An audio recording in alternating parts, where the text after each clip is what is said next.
Oh, All right, we should be live on YouTube, and are you gonna let me go live on Instagram? Here it comes. Okay, and live on Instagram. Hey, wouldn't you know it? Let me get the YouTube link for the people. I think it's that. Hey, it is. Okay, let me post this and then screw it. I'll just start now. Hi, everyone. Welcome to this edition of Roar Lions Roar. I am your host, Bill DeFilippo. I am joined today by my co-host, Nick Polak. Nick, what's going on? We're feeling good. What did you crack open? I am busy getting this out to the people. We cracked a Deschutes fresh squeezed IPA. That's what we're going. Oh, that's very nice. You're going right to the beer, even though this thing isn't fully done yet. That's nice. Yeah. Hey, listen, I'm a fan of Nick's optimism. I, however, was alive earlier this week. So I'm being a little bit more patient. Being a little bit more patient here than Nick is with the news that has been starting to circulate today that Penn State might have its next football coach. I'm going to Nick, I think it's going to be very funny how heavily we hedge throughout the course of this podcast. I feel like you're going to hedge a little more heavily than I am. This is very different. We should start right off the bat by saying this is very different, a different stage than things got to with Kalani Sitake. Like they seem to be much further down the road. The meeting with the BOT is scheduled. We have Pete Thamel tweeting now. We're hearing the details that they are finalizing instead of just they have narrowed in on their top target. It feels much more real. It feels much more real. I don't disagree with that. I will just again stress that I was alive on Monday or Tuesday. Monday or Tuesday. Jesus Christ. What day did Kalani Sitake turn Penn State down? Was that Tuesday? I think that was Oh boy.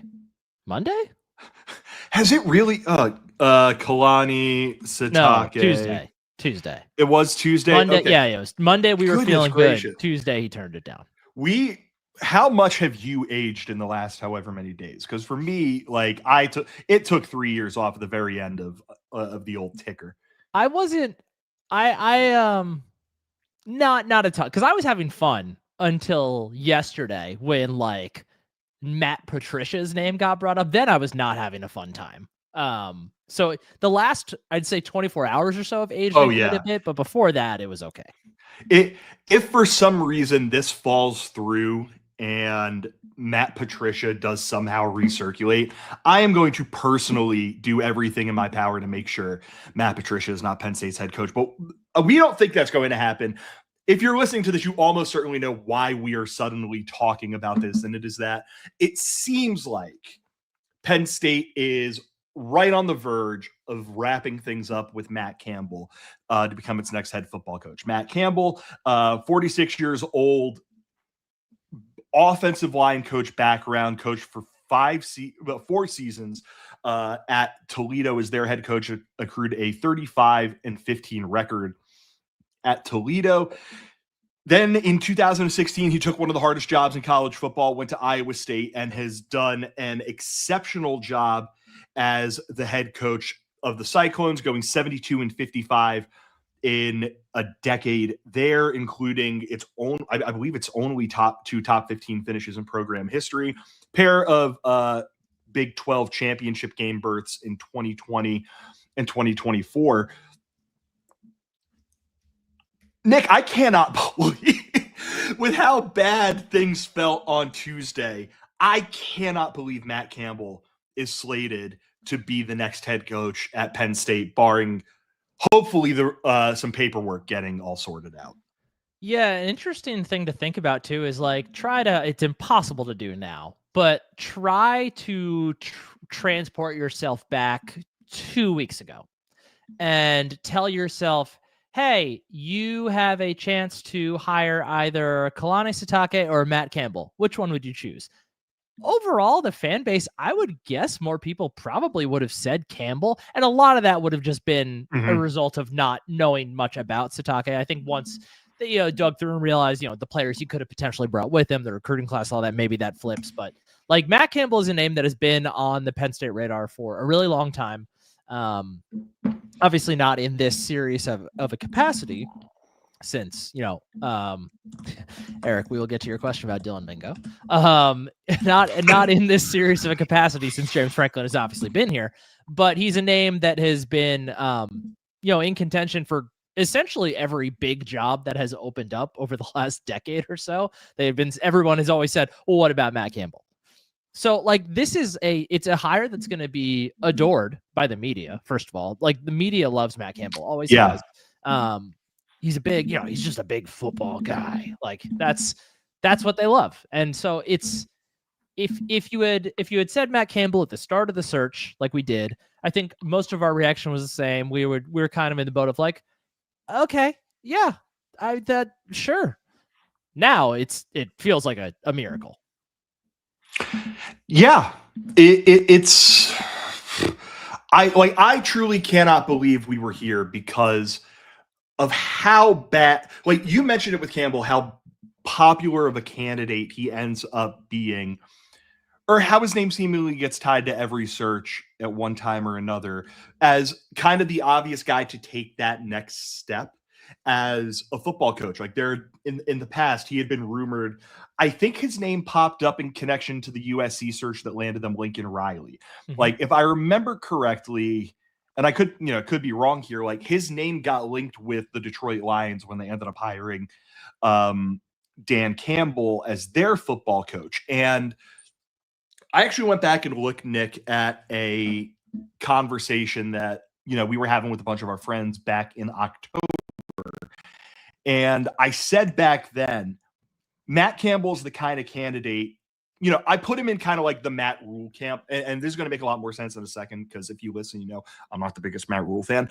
But like, I wanted Penn State to take swings. I wanted Penn State to be a program that is shooting for the highest possible ceiling they could with this hire. And in a lot of ways they did. And what I said back then was, if they do not get the Mike Elko, the Kalen DeBoer, the Marcus Freeman, those kind of guys that, have been the generic best names that Pat Kraft can hire, I wanted them to consider a guy like Matt Campbell, who he's done a lot of winning. He's done a lot of developing. He's done a decent amount of sending guys to the NFL and doing all of that at Iowa State in particular. No knock on Iowa State. They've been a really good football program under Matt Campbell. They're fans that are really passionate, really want to be good at football. Like a lot of Iowa State fans are really upset because they know of how good of a coach Matt Campbell is. But like, he is already in a decade the all-time wins leader at Iowa State, Nick. Mm-hmm. The previous wins leader at Iowa State was Dan McCarney, who went 56-85 in 12 years. Matt Campbell has gone 72-55 in 10. After this year, Iowa State will have been to 20 bowl games in their history, and Matt Campbell would have led them to 8 of them. He is a guy who, we don't know the process of the hiring in the last couple of days, and we'll talk about that in a second. But like, if you went back and told Pat Kraft you were going to have to save face, who are you going to need to hire in an effort to save face? I don't know if he would have said Matt Campbell, because I would assume that saving face would have meant hiring a coordinator, promoting Terry, whatever that is. For Matt Campbell to be the fallback option, that's a godsend for Pat Kraft. Yeah. I'll pop this comment back up here because I agree with it. At this point in the cycle, this is absolute, like, I will gamble. I absolutely agree. Grand Slam, A+ hire. To be able to fall backwards into Matt Campbell, a guy who, as we just laid out, has been in contention for a lot of these big jobs over the years.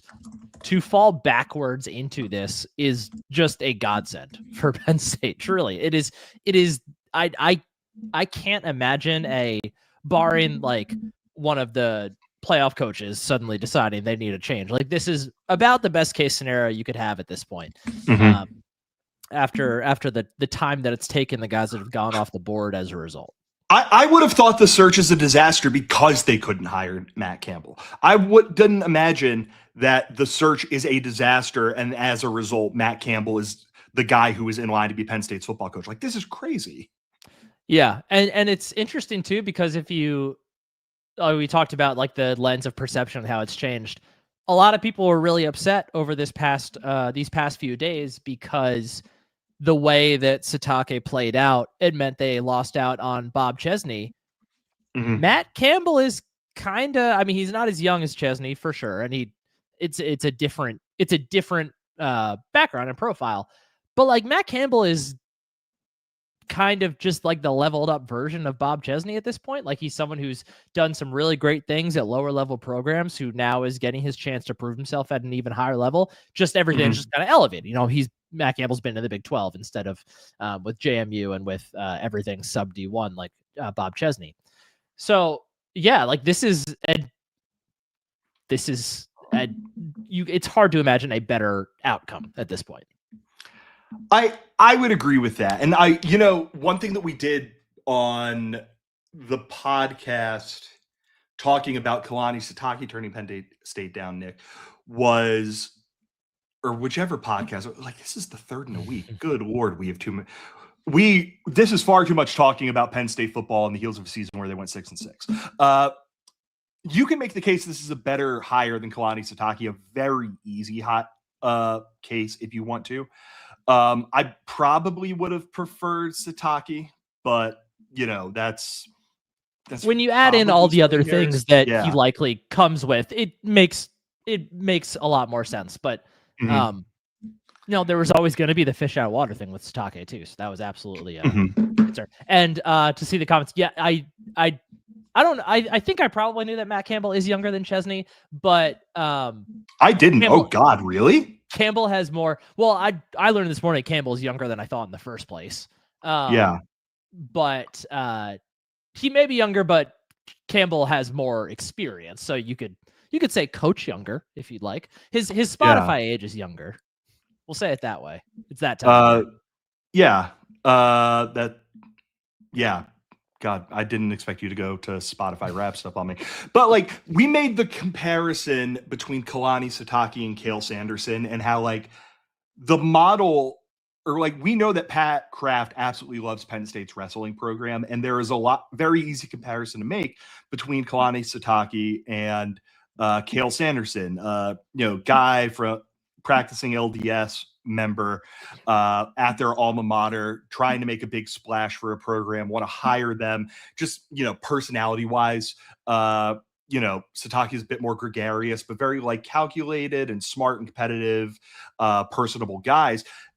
You obviously have to make another Cale Sanderson comp here. If like Pat Kraft wanted to get someone to make the easy Cale Sanderson comp, like, he's literally getting the coach from Iowa State. And like, I think we are at a point where, in the event this ends up coming to fruition, which, that didn't scare my dog, so I'm happy with it. So knock on wood that ends up happening. Like, say it over and over again, this is the best possible hire that Penn State could make at this point. I going off of your reaction, I would guess you're over the moon about this. Yeah, it is. Yeah, it's absolutely a great hire. I want to talk about this comment here, this question on the screen from Penn State 51014. If the deal is legit and successful, is this the one we need to replace Franklin with Terry Smith? It was damage control, but is Campbell the guy? And then we also had Paul on Instagram saying, from a program perspective, though, this is not an upgrade. Do you all agree? I think that's a good comment, good question. And yes, Matt Campbell is not Cale Sanderson. Yes. Paul obviously. that as well on Instagram. Obviously. So I think it is important to frame it from this perspective too. Like, I don't know that any of us I think we're in agreement that Matt Campbell is certainly not an automatic upgrade from James Franklin. Like, that is kind of the reason that I think we were all on the fence a little bit about him in the first place as a candidate, because Penn State was in the position to, was supposedly in the position to be big game hunting and going after like guys that we really saw as sure things. Obviously, there's no such thing as that, but I'm curious your thoughts first. Like, what is your kind of? I know we're both really excited about this. How do you kind of view it? How do you view Matt Campbell in the terms of like the ideal, like scale 1 to 5, most ideal candidate for this position? Well, it's funny. I think there's a lot of James Franklin and Matt Campbell. Yeah. I think that in terms of personalities, they're different enough guys. But like, I watched it was a post-game chat with his locker room that Campbell did. And some of the stuff that he said in there was he was proud of the team showing toughness, showing discipline, showing attention to detail, and then kind of his big thing is team above self. A lot of that sounds like stuff that we've heard from James Franklin over the years. He's really good at talent identification. He's really good about getting guys into his program and developing them and getting them to be the best versions of themselves, which we will talk a little bit later about something else that happened today and what makes that so interesting. But I see a lot of similarities between Matt Campbell and James Franklin. I don't know. The thing with Matt Campbell is being at Iowa State inherently means you are going to have one hand tied behind your back. And again, I'm really not trying to knock Iowa State, because I have a lot of respect for what he's done there, the way that he has been able to, rally their community. Like, their basketball program has been awesome for, under Fred Hoiberg, TJ Otzelberg.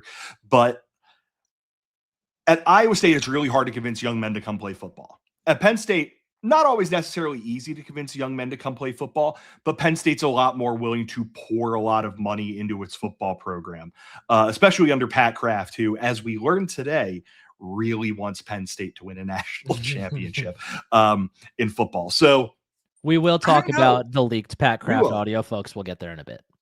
And so it's a difficult question to answer, because I think you can make the point that Franklin's career and Campbell's career have kind of gone along parallel paths, with the difference being that James Franklin was able to go from Vanderbilt to Penn State on his path, and Campbell went from Toledo to Iowa State. So they've been driving along the same path. It's just James Franklin has driven it in a much nicer car. And I'm interested in your thoughts here, because like I think there is a really good chance that the bet that Pat Kraft is making is that you're betting on a lot of the stuff that James Franklin did really well, with a guy who potentially could have some what's the word I'm looking for? Be more amenable to some of the stuff that Pat Kraft wants in his football program than James Franklin was, as evidenced by the leaked audio that we are going to discuss a little bit later. Yeah, I mean, I think that's exactly it. Like, if James Franklin had been open to reorganizing things a bit more the way that Pat Kraft thought they needed to be organized, and like that goes for like more of a GM, not working so hard to be so equitable with the NIL, being willing to spend more on, more talented players than others. Like, if James Franklin had been willing to do those things, I think James Franklin is probably still the coach right now. So, like, from that lens, if you don't need to necessarily look for someone that's going to completely rock the boat, you just need someone who is going to be able to do all those things that James Franklin did really well, and also, like you said, be amenable to these extra, or these both extra things and just changes that Pat Kraft thinks that they need to implement. And for all of the things that we have said about Pat Kraft, how much he has bungled this search, how much he bungled the Kalani Sitake situation, all that stuff remains true. But I still think that what Pat Kraft wants for the program is correct. Like, I think the model he wants to implement is the correct one in this current landscape. I think the fact that he wants to be more aggressive in the portal is the correct way to go about this. So it's comforting, I guess, from that perspective that they could have just said, screw it, give Terry the job.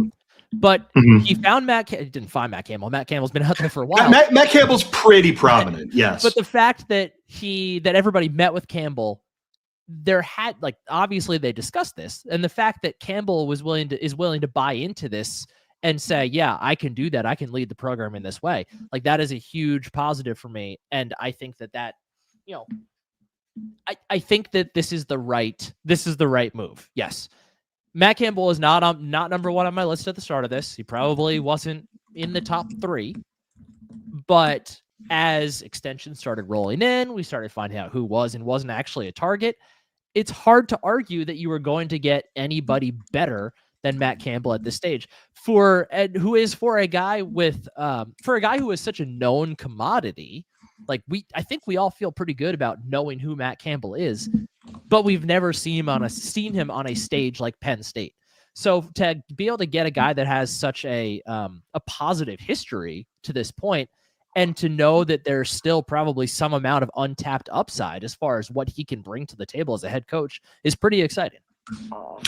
Yeah, and there's a new report coming out from a CBS affiliate in Des Moines.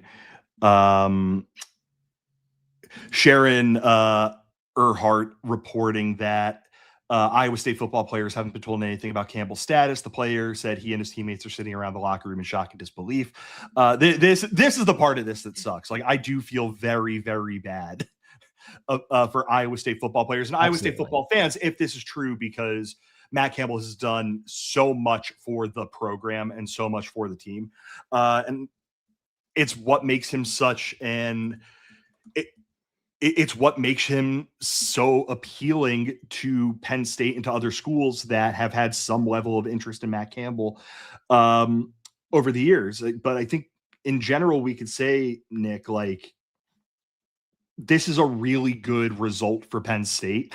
Do you want to hear my favorite stat about Penn State bringing in Matt Campbell? Please. Actually, wait, let me just double check this. So in the last, let's see, 1, 2, 3, 4. In the last 5, is it 5 or 6?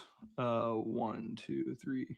In the last 5 NFL drafts, Penn State has had 2 wide receivers drafted. In the 2025 NFL draft, Iowa State had 2 wide receivers drafted.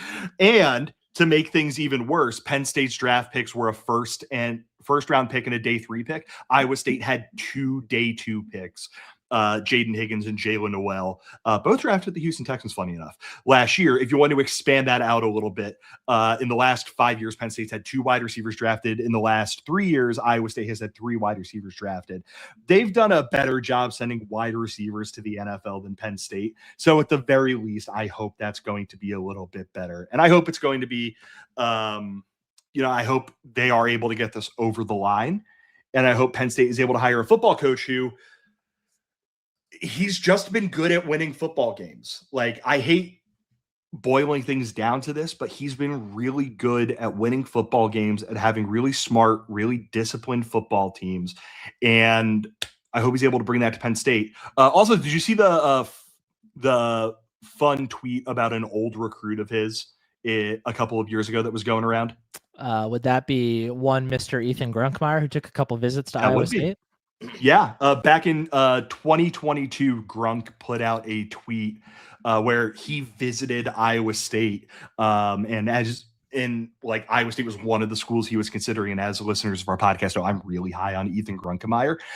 So fingers crossed he's able to stick around. But that does kind of get to the big thing that Matt Campbell has had to be really good at: finding guys early on in their journey as recruits before they really blow up, and scouting them and developing them and getting them to the NFL. And you look through the list of some of the guys that he has sent to the NFL. They literally did not have an NFL draft pick between 2014 and 2019.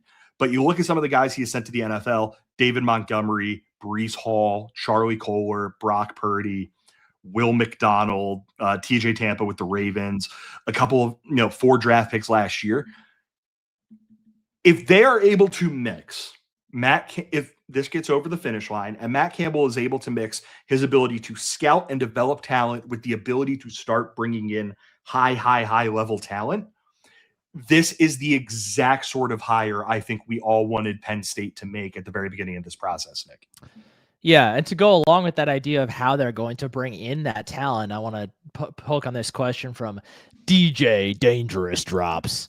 Can Kraft force Campbell to keep any current PSU alumni position coaches on staff? So of the current guys on staff that are PSU alums, we have Terry Smith, we have Dan Connor, we have Ty Howell, we have Deion Barnes. I believe that is of the primary position coaches, not counting analysts and guys further down the ladder than that. I would expect that keeping at least some of those guys is absolutely part of the calculus here. I would be pretty surprised if Terry Smith stays in town at this point. If I was Terry Smith, I wouldn't be staying in town at this point. I would be, again, like I said on the last podcast, if Terry Smith wants to be the head coach of a premier college program at some point, he should go take that UConn offer that may or may not be there right now. He should go look at that. I think Memphis was the other one that was reported, maybe was interested in him in some capacity. He should go try to do that. But even if he doesn't do that, I think there's probably a good chance he ends up at Virginia Tech with James Franklin. So we'll see there. Either way, I don't expect Terry Smith to be back. The other 3, I could see all 3 of those guys back. I could see Deion Barnes back. I could see Dan Connor back. I could see Ty Howell back. Obviously, it's a lot of that's going to be up to Campbell. It's going to be up to who he wants to bring with him from Iowa State or any other guys that he has had his eye on for however long as potential guys to coach with him now that he's moving up and has a little more money to play with in terms of hiring other coaches. We'll see.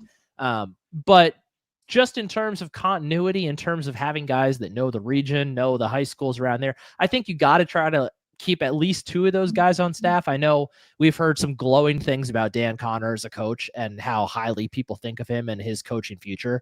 So I would assume that he and Ty Howell will and considering the work that Ty Howell's done with the tight ends, I would assume that those 2 are, considered pretty strongly as must keeps. I think Deion Barnes is probably a half step below that because, we did see some regression on the D-line this year. That was a little disappointing, but considering some of the young guys you have, especially in the DN's room with Kemaju, Granville, and Coleman, keeping Deion Barnes around is not a bad idea if you want to keep those guys in town. So I would expect I don't know if saying Kraft is going to force Campbell to keep them is the right term. But I would imagine that even Campbell would see the value in keeping them. Yeah. And one thing that is worth mentioning, when you're talking about bringing in a new coach, you're always going to mention his coordinators as a big part of it. His current offensive and defensive coordinators, offense coordinator is Taylor Moser, who has been with Campbell since his Toledo days. He was the GA under him in Toledo in 2015. GA under him at Iowa State in 2016, and has worked his way up to be the tight ends coach and the offensive coordinator. Tight ends coach since 2021, offensive coordinator since 2024. Penn State has Ty Howell. We'll have to see how that would all navigate itself. I'd be very interested in whether or not Ty Howell is a candidate for the offensive line job, if you're assuming that Phil Troutline is going to be going somewhere else. But just totally speculating here. Mauser's only job as a position coach has been a tight ends coach. And then on the defensive side of the football, his defensive coordinator is a guy by the name of John Heacock. He was his defensive coordinator from 2014 to 15 at Toledo, has been his defensive coordinator his entire tenure at Iowa State. From what I was reading, he's one of the guys that has had a lot of influence on a lot of defensive coordinators. He's one of the first guys to really employ this 3 safety system that's become really popular across college and NFL now. Yeah, he runs. It's a 3-3-5 defense, but the 3 safeties in the back are kind of the big thing with him. And what Jim Knowles, of course, is a practitioner of that. He's been his defense coordinator every year at Iowa State. Just turned 65. It is unclear if kind of what the future holds for him. If he would want to come, if he'd want to uproot his life, if Penn State wants to keep Jim Knowles around, presumably they do. He cost a lot of money. So we'll have to see if this all ends up coming to fruition, if that ends up happening. In a second, we will discuss kind of the process and how we ended up here. And then, of course, the Pat Kraft audio that circulated earlier in the day today. And of course, if you have any questions, any comments you want to mention, Nick is monitoring the chat and will present them to us as they pop up. But before we do that, we want to tell you about our podcast sponsor, our friends over at Home Field Apparel. I'm actually wearing Home Field Apparel right now, this beautiful Penn State hoodie. And here's the funny thing.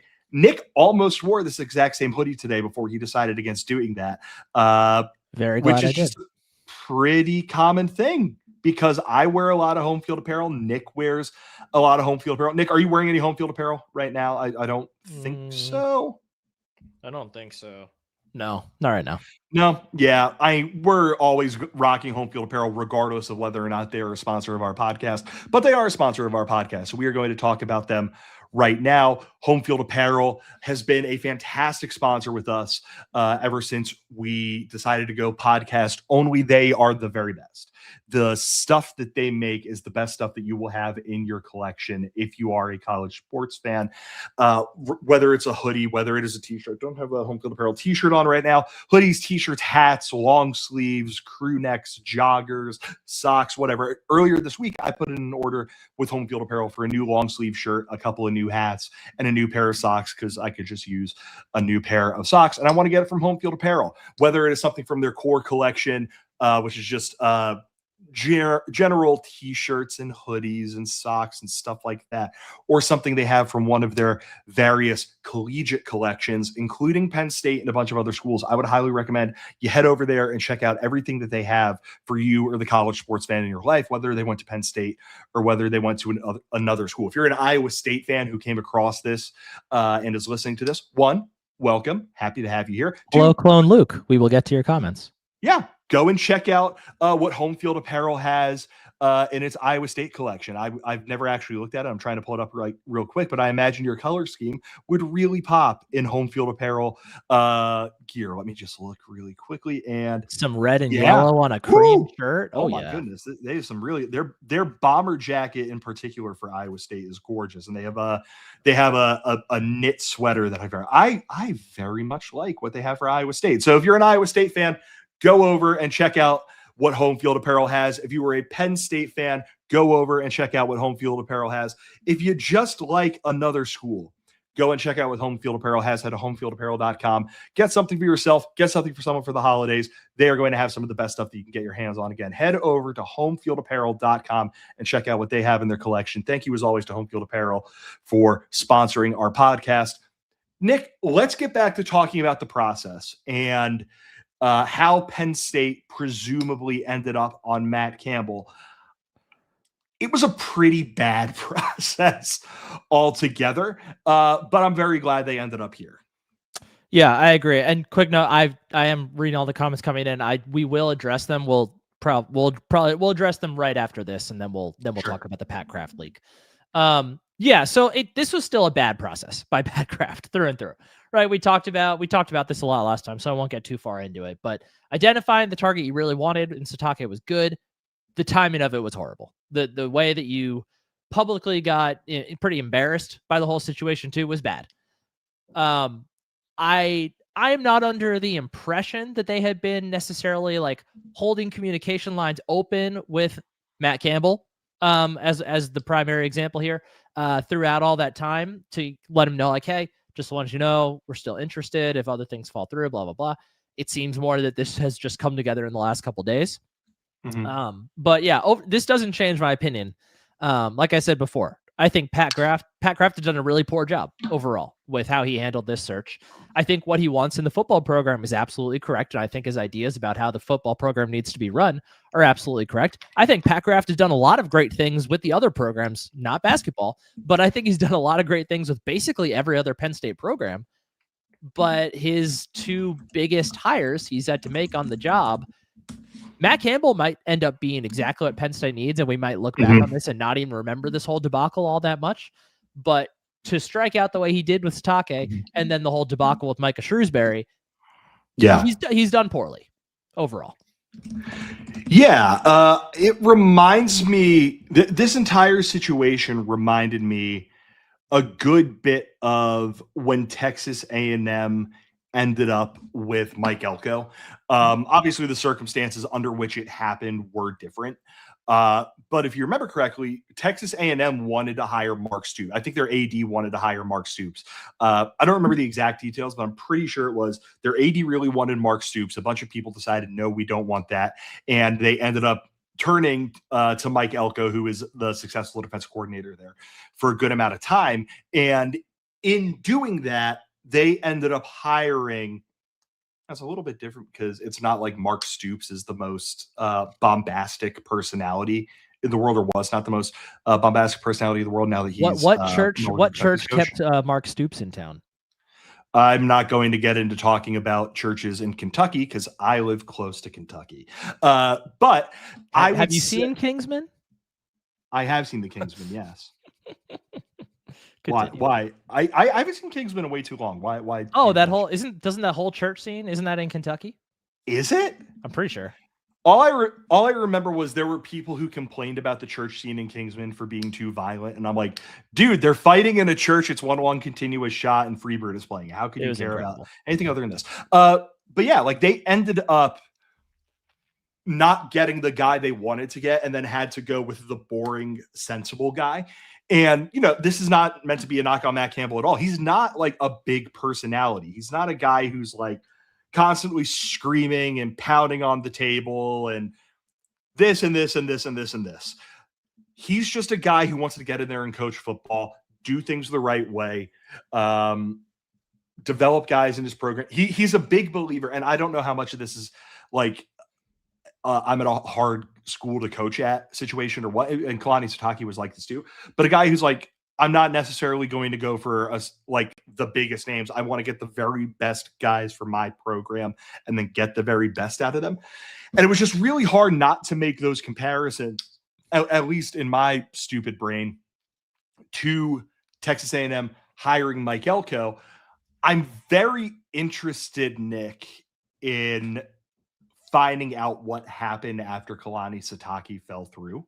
Mm-hmm. I'm very interested in, did the search go from Pat Kraft looking around and trying to find who he thought was the best candidate to all of a sudden other people are getting involved and other voices are going to be part of this and it's going to be a lot more collaborative? Or was Pat Kraft given the latitude to hop in and go, okay, I'm still going. This is still my search. I am still going to go after the guy I think is best, and I think it is Matt Campbell, because there was that moment a couple of days ago that continued for quite a bit where Penn State fans wanted Pat Kraft fired. I think there are probably still a good amount of Penn State fans who want to be fired, who want him to be fired. I think if he was able to identify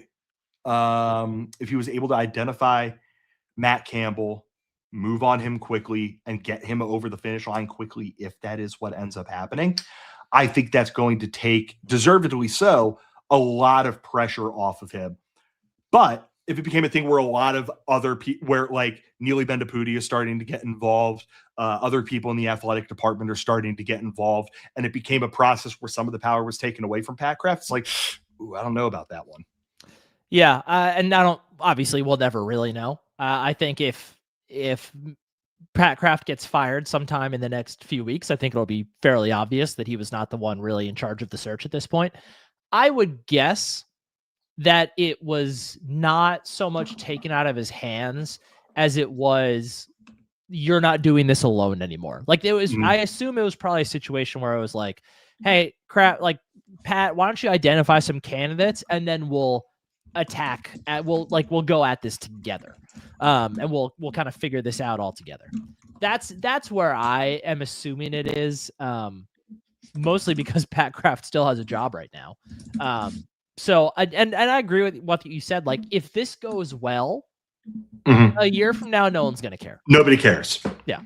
Less than a year from now, nobody's going to care. Like if Matt Campbell does finalize all of this and they go in the portal, they get a couple good names, they keep the guys that they want to keep, they're able to bring some recruits back. Like if they have a decent looking team going into the fall, no one's going to care anymore.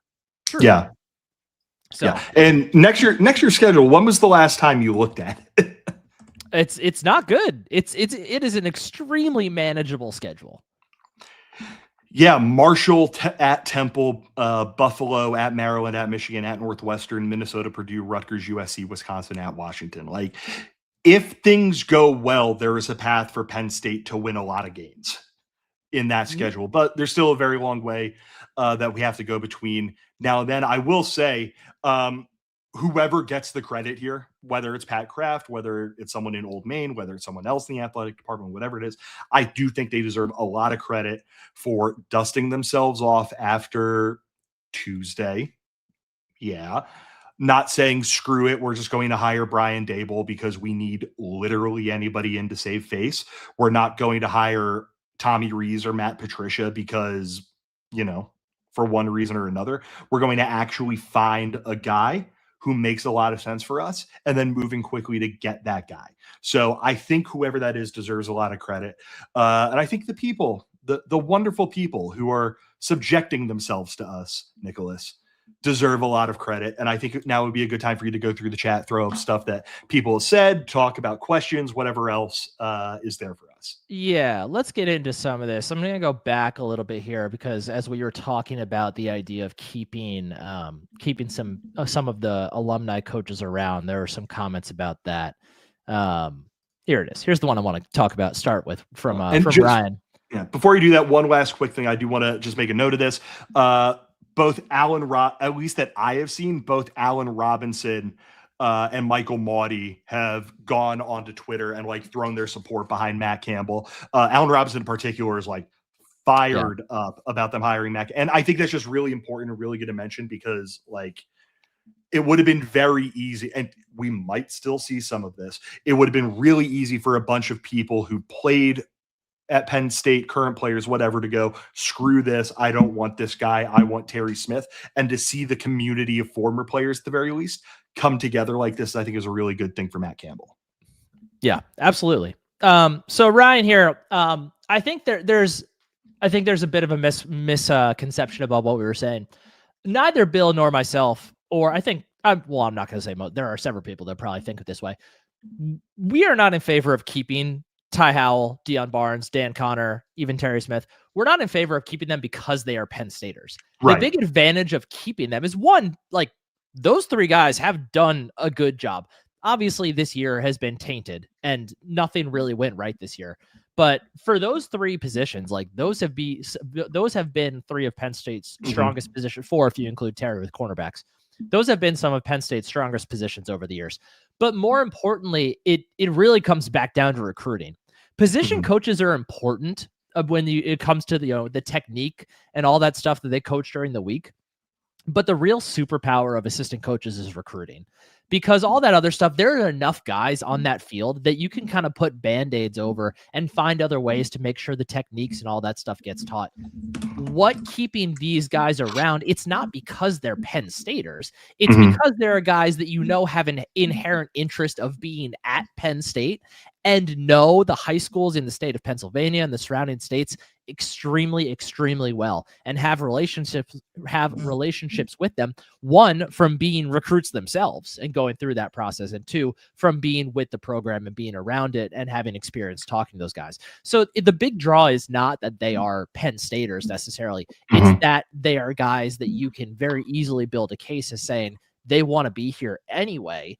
And they have those recruiting relationships that are so vitally, vitally important, especially for a guy like Matt Campbell, who, as we talked about, has done really, really well with identifying diamonds in the rough, because that's kind of just what you have to do at Iowa State, no matter how much they succeeded. He is going to be swimming in different pools now, and he's going to have a lot more conversations with high school coaches that he hasn't had the opportunity to really talk to all that much in the past, especially in the state of Pennsylvania itself. He's very very well known within the state of Ohio, knows the state of Ohio very well. He probably has more relationships there, I would assume. But that is the big advantage of keeping those guys. Yeah, and one thing I think is really important to add, when Bill O'Brien took over as Penn State's coach, he thought it was really important to have Larry Johnson and Ron Van der Linden on the staff. I think they were the only holdovers from the final Paterno staff, but I could be wrong about that. But they were two guys who knew Penn State, had coached at Penn State, just kind of understand the lay of the land. And obviously Bill O'Brien took over under much different circumstances than Matt Campbell is presumably going to. But for James Franklin on his very first staff, it's a pretty famous story now. One of the first guys he reached out to about joining his staff was Terry Smith, who at the time was the wide receivers coach at Temple, because he was like, I need to have that. When we talk about keeping guys on staff, especially guys who went to a school, we always talk about it through the lens of recruiting. And there's definitely something to that. I think being able to say, like, look at me, I went to this school. I know how great this school is. I know how great this school will be for you. Someday you will get to a point in your life, because you went to this school, where you are going to be successful, happy, healthy, whatever. Like, there's definitely something to that.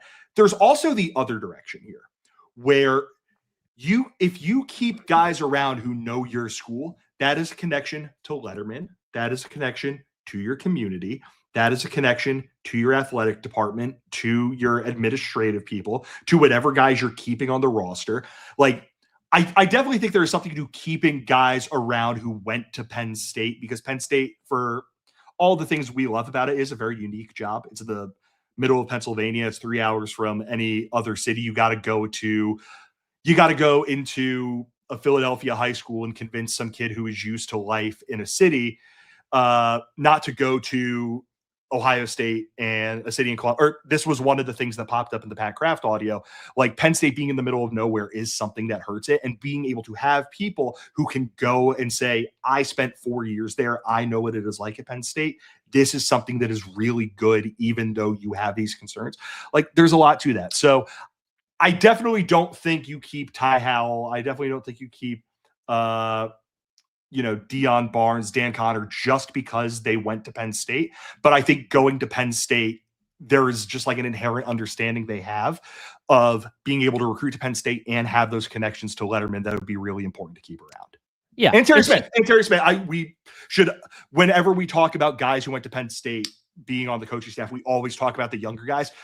Terry Smith is like, if Matt Campbell could keep Terry Smith around, that is a coup for Matt Campbell. That is unbelievable.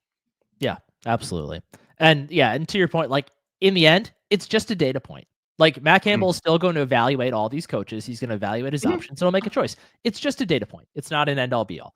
I want to look at some of these comments from Clone Luke 80, who I'm going to go ahead and assume you're an Iowa State fan.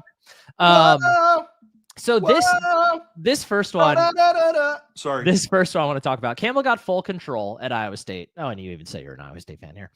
He didn't really have to run anything by AD Pres donors. Will he have that at Penn State if you're not? Probably not. No. And I would imagine that's one of the big things that has kept Matt Campbell at Iowa State for so long, being able to have that control.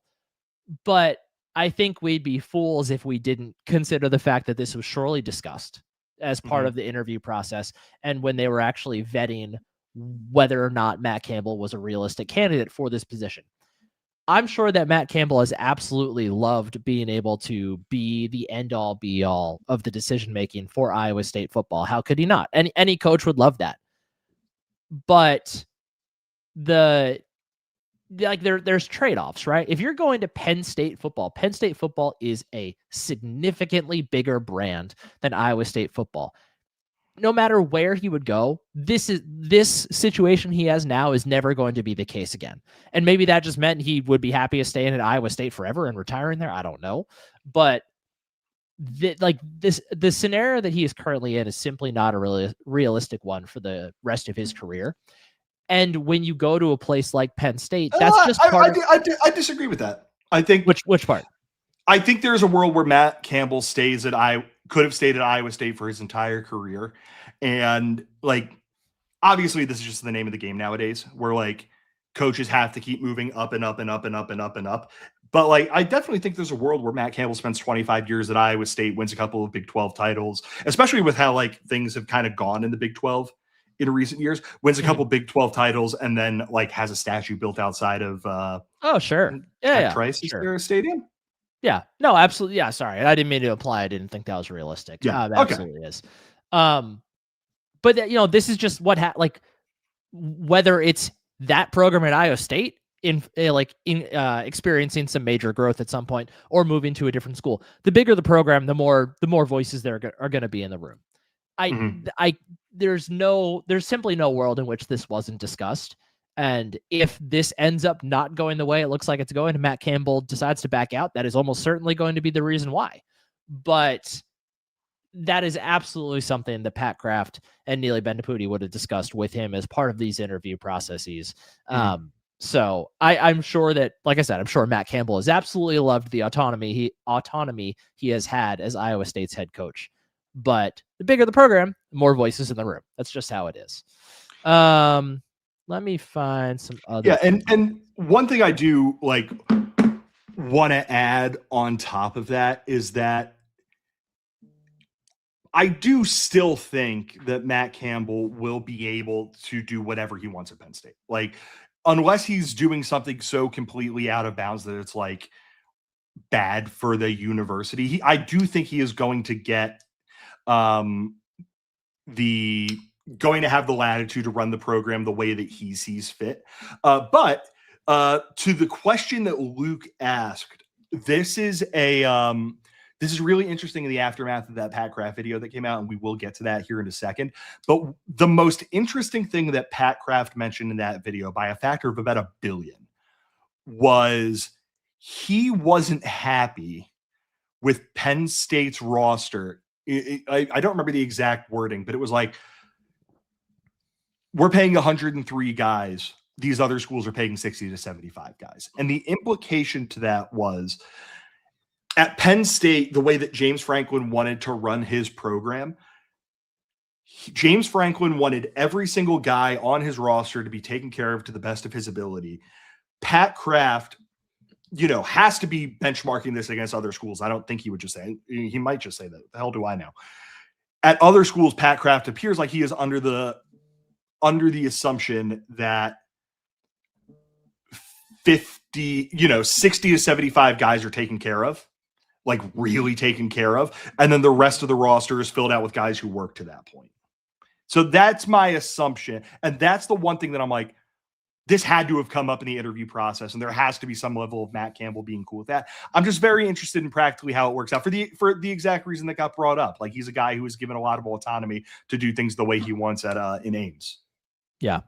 Another comment here from Luke. Campbell's a process guy. Processes take a while. ISU is notorious for being patient and giving long runways. How many years does Campbell get to get into the CFP? First of all, I mean, part of the reason that they have given Matt Campbell such leeway is because I don't mean this in an antagonistic way, Luke. Iowa State football is not a historically successful program. It required patience. It required giving Matt Campbell that leeway to build the program that he wanted. So I don't think that Penn State fans should be expecting it to take 6 years for Matt Campbell to get this program to where he wants it to be. The baseline talent level is just so much higher. And there's so many more options when it comes to the portal and so many more options when it comes to recruiting. That timeline stuff just all gets sped up when you have these additional resources at your disposal. As far as how many years does it take Campbell to get into the CFP, I think that is an interesting question. And I think maybe better framed as like, how many years does Penn State give Matt Campbell to get to the CFP, rather than how many years does it take for him?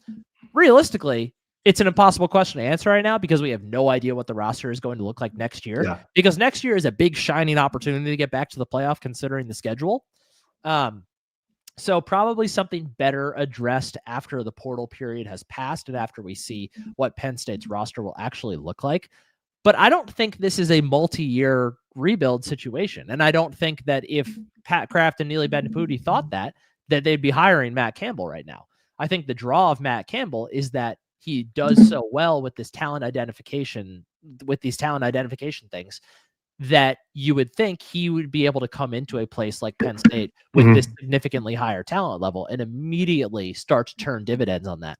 Now it'll take a second for his system to be put in place. It'll take a second for him to really like find his footing in that stuff. But I don't think this is a long process here. And then this follow-up came and they gave Franklin 12 years. I don't think PSU will wait that long.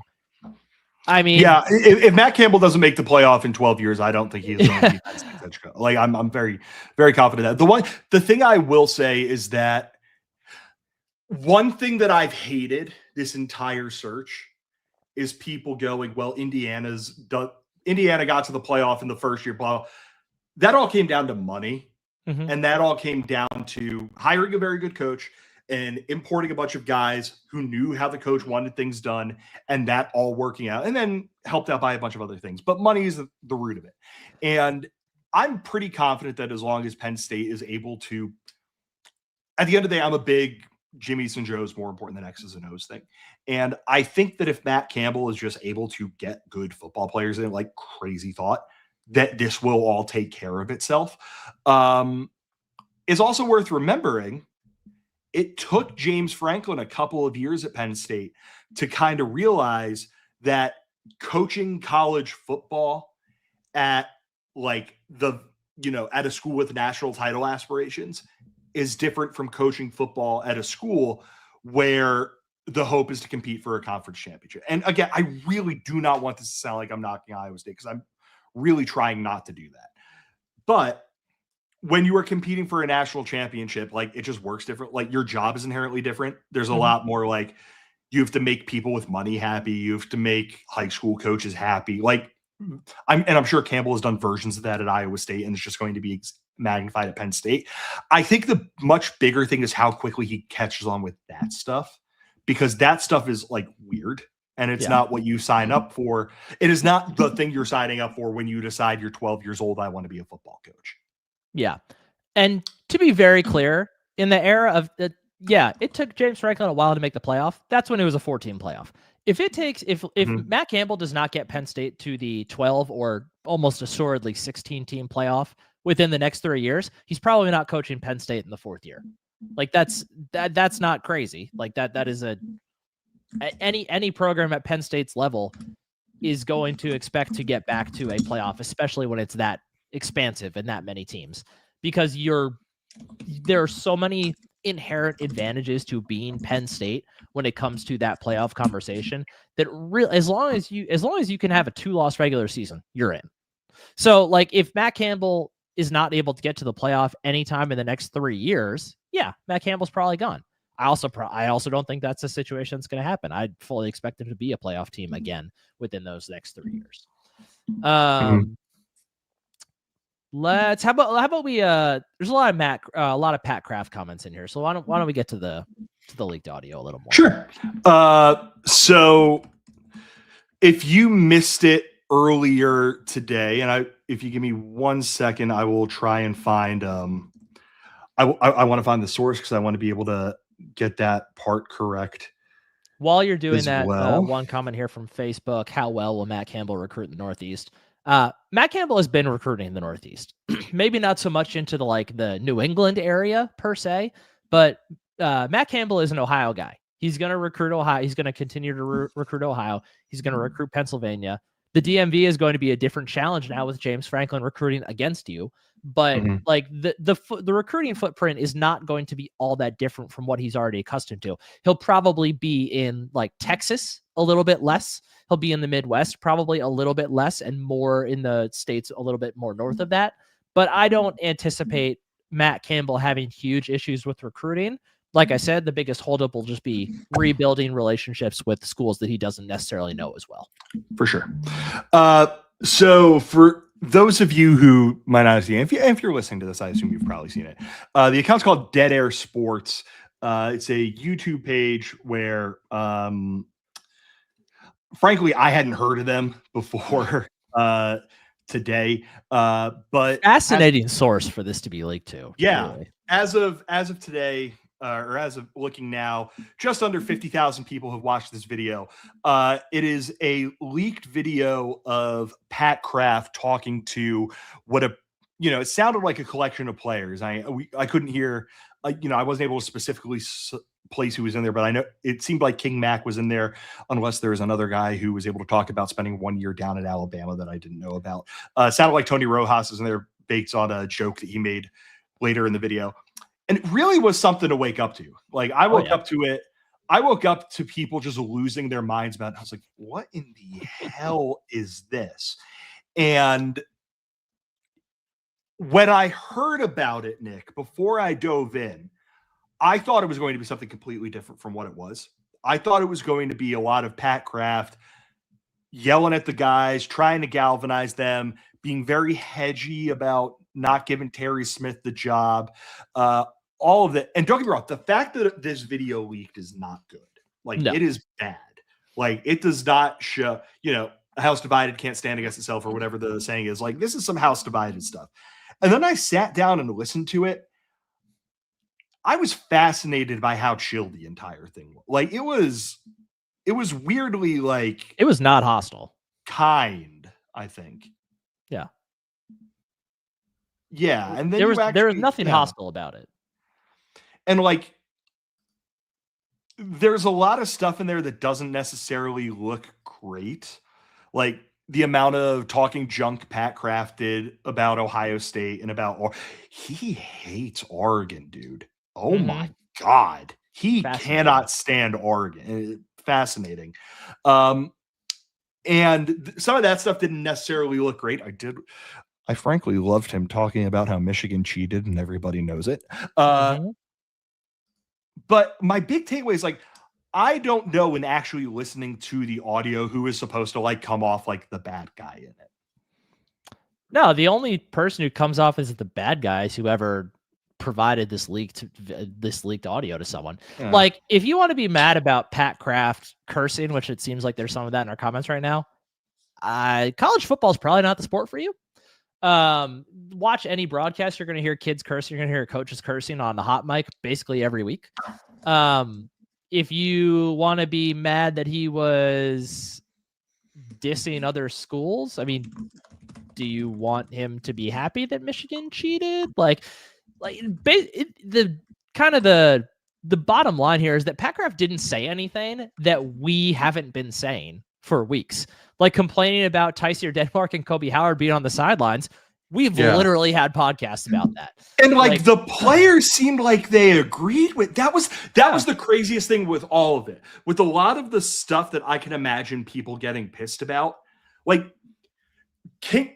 I would assume King Mack, because again, I don't know who would have been in practice at Alabama with Ryan Williams, but King Mack mentioned in that, like, yeah, when I was at Bama, King Mack would be showing out in practice. They were like, yeah, man, go ahead and play it. Or Ryan Williams showing out in practice, go Ryan Williams and play. And then Ryan was, and it was like, was that like, obviously I know the guys all loved and cared for James Franklin.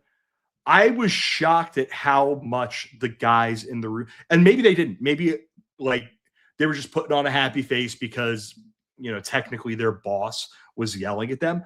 But I was fascinated at how like agreeable it all was and how on the same page it seemed like the guys largely were. And when one of the guys would then say some level of critique to Pat Kraft, Pat was like, yeah, man, you're totally fair. Like, that's fair. Yeah. And it kind of goes back to Pat Kraft is like 80% of the way there to being a really good AD, I think. Like, I think he genuinely wants to be so good at this job. It's just that he's flubbed these two coaching searches so horribly that you can't really give him credit for being more than that at best. But yeah, like what you said, like it's all the same things we've been saying. And it's, for as much as these kids love James Franklin, obviously they do, they're not stupid. Like, they can see the issues on the field that everybody else sees too. Like, this is not there weren't any secrets being doled out in this leaked audio. It's everybody just saying what everybody else is thinking. And yeah, like you said, like, this was not confrontational. Like, this seemed like genuinely like let's all get on the same page about what we're all thinking here. And we have no idea when this audio was recorded. Obviously, I think the idea was before Rutgers. It was recorded sometime in the lead up to the Rutgers game, or at least going off of like, Pat Kraft saying, "Hey guys, I want you to keep your focus this week and go beat Rutgers on Saturday." Like, I think you could probably put 2 and 2 together on that one. Yeah. So like, if you want to be mad that he was honestly, I'm kind of at a loss for what you would even be mad at. Like, I wouldn't consider this to Luke, to your comment here. I wouldn't consider this general AD interference because there's no coach right now. There's an interim coach. Who else is going to talk to the guys about what's going on right now? Terry Smith can talk to him, but he's not really talking from a place of like stabilized power per se. So like, I don't really see that as athletic AD interference necessarily. It's just, who else is going to he wants to hear these guys' opinions. He wants to make sure that they are on the same page as far as what needs to be addressed moving forward. And it was probably a little bit of like, there's a degree of recruiting in there probably on his end too, to like keep these guys in town, being like, hey, I hear you. Like, I am seeing the same things you're seeing. I think about these things the same way you think about them. So, that's fine. Like, this is what any closed door conversation in any sport, in any athletic department in the country is going to sound like. Think about how you talk to your buddies and the difference between that and how you talk to like your significant other's parents. Like, that's not always different, but like there's a difference in how you talk to people when you don't know you're being recorded for it to be released on Twitter. Yeah. And I do think, the one point that the host, I will say, made that I was like, yeah, there's definitely something to that, was how like weird it was that Kraft would go back and forth between like, man, this close but no cigar mentality, it's not enough, like too much of that's gotten in and I'm sick of it and I don't want it. And then in the next sentence, he's like, I'm so proud of you guys for how you battled against Indiana. You did such a good job. I cannot believe it. Great job, fellas. That I'm proud of you. Like, there was definitely some weird stuff in there, but the fact that he understood that his career is over if he gets Penn State's coaching search wrong. And again, it's worth remembering, he was saying that back like 2 weeks ago, or he would have been saying that like 2 weeks. He understands the stakes in all of this. So the fact that he was saying that was like, it was just nice to hear, I think. By some distance, the most interesting stuff was the stuff with roster building, with money, with allocating that money, with like wanting to play younger. Like, it's obviously it sucked that he's like, I don't know why Dom DeLuca is out there, but like and he didn't specifically say that like someone trying to do a bad Chris Collinsworth impression, but you know what I mean. But he was saying the point like, listen, I love what Dom DeLuca has done for this program, but like, why aren't the young guys playing? And there was a lot of that stuff going through it.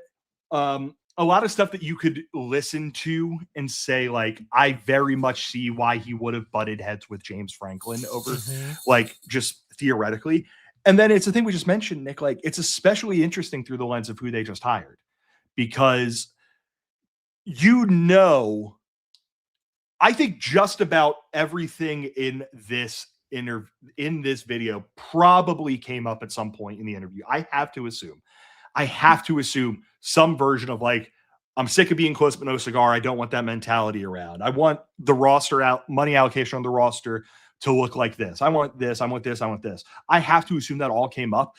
There was presumably some level of, if all of that stuff came up in the process, Matt Campbell would have had to have agreed with it. And if Matt Campbell agreed with it, all of a sudden I'm like, I go from like being very interested in this hire to like, yo, if Matt Campbell is going to be very happy with throwing big bags of money at 5-star recruits and not being so worried about like, we're going to get the very best out of this 3-star who might be able to contribute somewhere down the road, I'm like, there's something cooking here at Penn State, especially because Pat Kraft said we're just never going to be able to be a portal program. Yeah. Like we said at the top, like, James Franklin's problem was not that he was so far away from what Pat Kraft wanted in his coach. It's that he didn't agree with he didn't agree with those things on the periphery that Pat Kraft wanted. He didn't agree with the idea of bringing in like a really solidified GM. He didn't agree with this idea of giving out bags and not equitably distributing NIL among his players. So if Matt Campbell can be all of the things that James Franklin was, which at his core is a really good talent identifier and a really good relationship builder, like that is what got James Franklin to Penn State in the first place. So if Matt Campbell can be those things, which we have a lot of evidence to prove that he is and can continue to be those things, if he's on board with these other things that, yes, it's Pat Kraft wanting to do these things to find success, but like these are the things that the other best college football programs are doing to find success. So it's not like he's like proposing something revolutionary and crazy here. Like he's just trying to get this program to the next level. So if Matt Campbell is in for that, like A+ higher. And Nick, I think it's just about that time. I'm going to go to the grocery store. I'm going to get a good bottle of cheap whiskey. And I'm going to sit down and I'm going to think about Penn State football this evening. I'm just going to have a very nice night. I hope you have a very nice night as well. Are there any final things you would like to say before? I'm just going to say this. If this falls through, I'm drinking that bottle of whiskey and then hopping on here and we're going live again. We'll be live again soon. Yeah. It's not going to be fun for anyone. I will say big thank you to everybody who tuned in to listen. The commentary was awesome. I'm sorry we didn't get to every comment. I will try to go back and add some, at least respond in type to those of you we didn't get to. But thanks for commenting. Thanks for watching. And thank you for not like being dicks to each other in the comments, because that happens on basically every YouTube video. So it's really nice to see it not happen on ours. Appreciate you. Yeah. Shout out to everybody who decided to take a little bit of time out of their Friday. It's 5 o'clock on a Friday. You should all be out and about doing stuff. Thank you for taking some time to come hang out with us and to talk about Penn State football a little bit. We'll also be sure to get this up on whatever podcasting platforms we need to get this up on. Time for me to do the part that I normally do at the end of this podcast. Thank you, everybody, for listening. Make sure you go and subscribe to whatever podcast platform that you use. Make sure you go leave us a 5-star review if you can. Leave us one on a podcasting platform, and also head over to YouTube and subscribe to our YouTube channel. Make sure you're following us over on Twitter and on Blue Sky, where we're talking about Penn State football and making jokes about earlier on Twitter today, I made a joke about how I don't want anyone in Ames, Iowa being allowed into or out of a crumble cookie until this is done. I'm going to have some really strong thoughts about crumble cookie for a while, which go on top of my already strong thoughts on crumble cookie, that they're bad.